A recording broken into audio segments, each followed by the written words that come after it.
Hello everybody and welcome back to a new video. If you're new here, my name is Kiara. I'm an illustrator. I mainly enjoy painting with gouache and watercolor. In this video, I'm going to paint two scenes in gouache in my sketchbook. This is one of my favorite activities to do to practice painting with gouache. Firstly, let's go through the supplies. I have my gouache paint from Daniel Smith. This is one of my favorite brands to use gouache from. And the brush I'm going to use is just one brush because this is a quick way to practice sketching with gouache.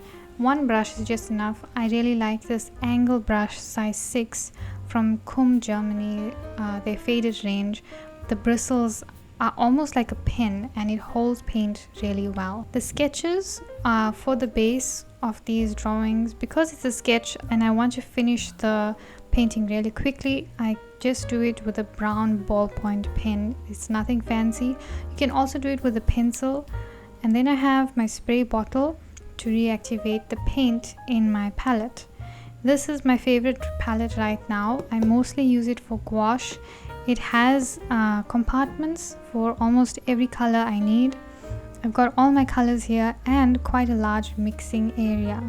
I use this for all my gouache paintings. This palette is also great for when I'm plein air painting or urban sketching. The sponsor of today's video has a few courses on this topic. You might have recognized craftsy from my previous video. Craftsy is an online community and resource for all things creative. Recently, craftsy has offered me a membership on their platform, and I've been enjoying browsing through courses and learning from professional instructors. From watercolor painting, crochet and baking to journaling, woodworking and jewelry making. Particularly, I'm most interested in their drawing courses and was thrilled to find that Paul Heaston, one of my favorite urban sketchers, has a few courses on craftsy. I started watching Sketching from Your Point of View, where he teaches different techniques for shading with ink and sketching everyday objects with ink pens. Craftsy's courses are bite-sized, but the videos are packed with information from professional instructors in the field. You also get to join a community of like-minded creatives and hobbyists. Craftsy is always adding new courses to their platform,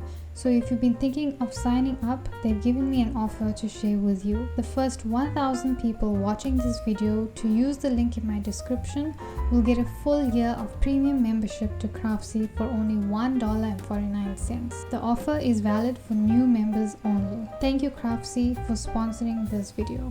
So to start painting, I drew a rectangle leading to a 3x3 grid, and that just helps me to based on the reference to just quickly draw the largest shapes. After that, I go in with the painting, and this is a very thin watery layer of gouache. Here I'm just trying to establish the light that I'm seeing from the reference. I started with Hansa yellow medium and spring green. I'm just blocking in the lightest areas that I see in the reference. I'm not waiting for any of the paint to dry. While the paint is still wet on the page, I'm dabbing in different shades of greens and yellow, just using these two colors, Hansa yellow medium and spring green. And here and there, I think I did use a little bit of titanium white. That's one of the amazing things about gouache, is that it has some qualities of acrylic and oil, being an opaque medium, but also you can treat it like watercolor because it is a watercolor medium. And then I started, once the light areas were mostly established, I wanted to start blocking in the darker areas. Here I mostly use a combination of lavender, burnt sienna and ultramarine blue, and for the darker greens I added a little bit of cascade green into the mixture. I'm not bothered so much right now trying to create a transition. I'm still just in the blocking in phase, and I want to see the contrast between the light areas and the dark areas. The reason why I picked this reference in the first place is because I really liked the contrast between the window and the arch, and like the light coming in and the dark interior of the arch of some kind of building this was. Once the the dark foreground was established, I wanted to kind of block in the furthermost background. So there's the background, which is the arch on the other side of the building that's kind of in shadow, but it's far away. And there's the middle ground, which is in light. And there is the foreground, which is the darkest area and which should have the most detail. This is the real-time speed at which I'm working at, and as you can see, it's really quick. I'm not thinking too much. I'm not trying to make it perfect. When I'm doing these studies, I'm just really wanting to paint something, to use gouache, to feel the satisfaction of creating something without any pressures, without any pressure of making it a masterpiece or thinking of a composition or even needing to illustrate something to sell. So this is one of my favorite activities to do. As you can see, this is my favorite brush because the bristles can be used to paint such intricate details and cover a large surface area. In my previous video, 5 art lessons from 2025, I did mention that I have been using a more limited palette. Sometimes I do like to introduce some of the colors that I'm used to using, an expanded palette, you could say. So in this little study, I used some lavender to create these gray-brown colors that's used in the foreground on the pebbles on the bottom, and I also used viridian mixed with yellow ochre. I find this to be a really nice cool green that's like the viridian is quite saturated, so when I add yellow ochre to it, I find it desaturates the viridian, but it's still a cooler green compared to the greens in the light. So that's what I use to paint the leaves that are in the foreground on the shadow of the pillar.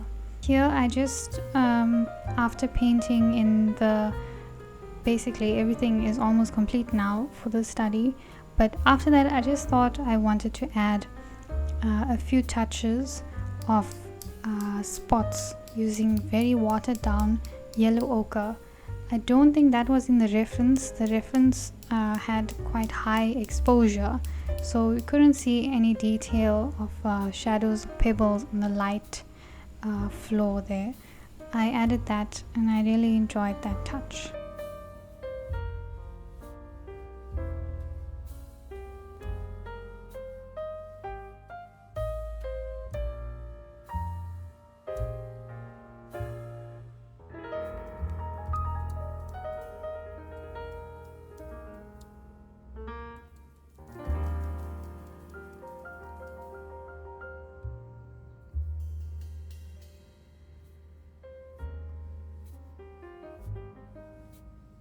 For the next little study, I decided instead of sketching in a brown pen, I just sketched it in a regular HB pencil to see what it would be like, because I'm so used to using the brown pen. I thought, well, it's always nice to change it up and to experiment. You can see the reference. I'm starting from, once again, a very watered down thin layer of gouache, and while the page is still wet, I working quickly like dab in different shades of green using spring green and yellow ochre mixed with titanium white to indicate some trees in the background, foliage that disappears.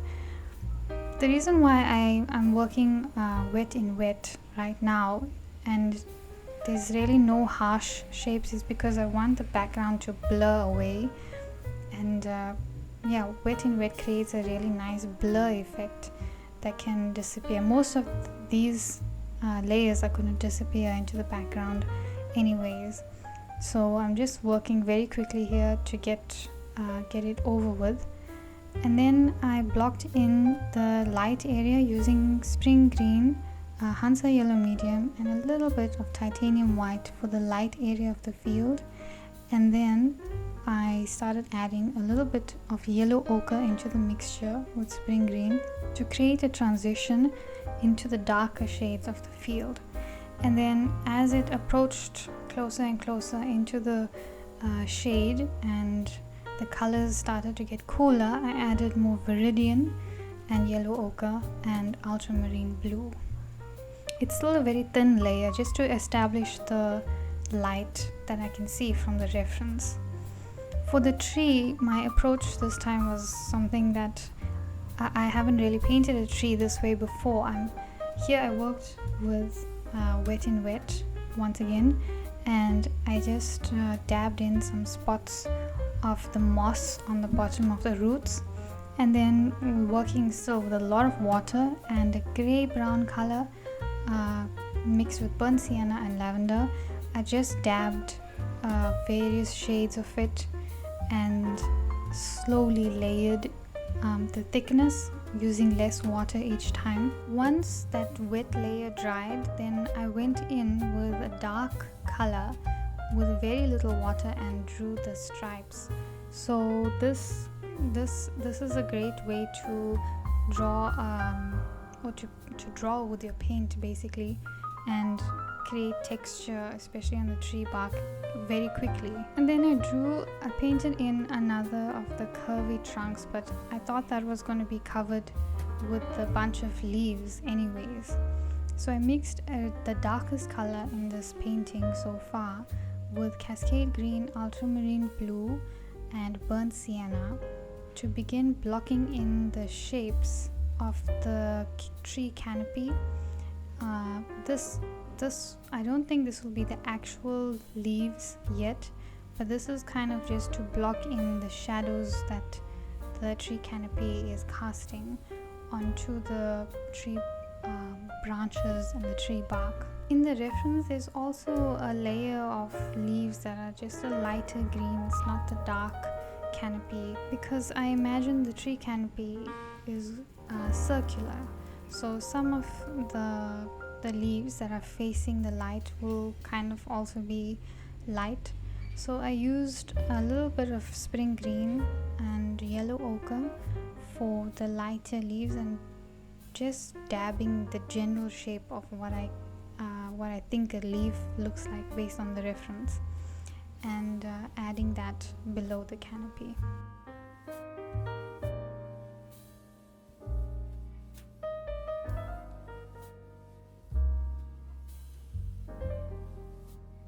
To build up the layers on the canopy, I used viridian and lavender with a little bit of yellow ochre.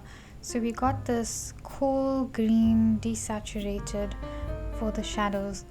I'm not sure if it's the color that I wanted, but it was good enough from what I could see from the reference.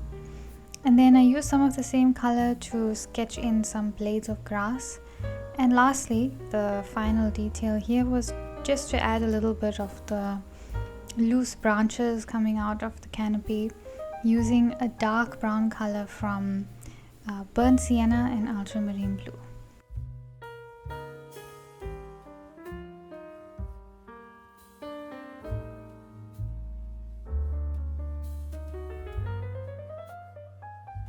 And lastly, my favorite detail, some splattering.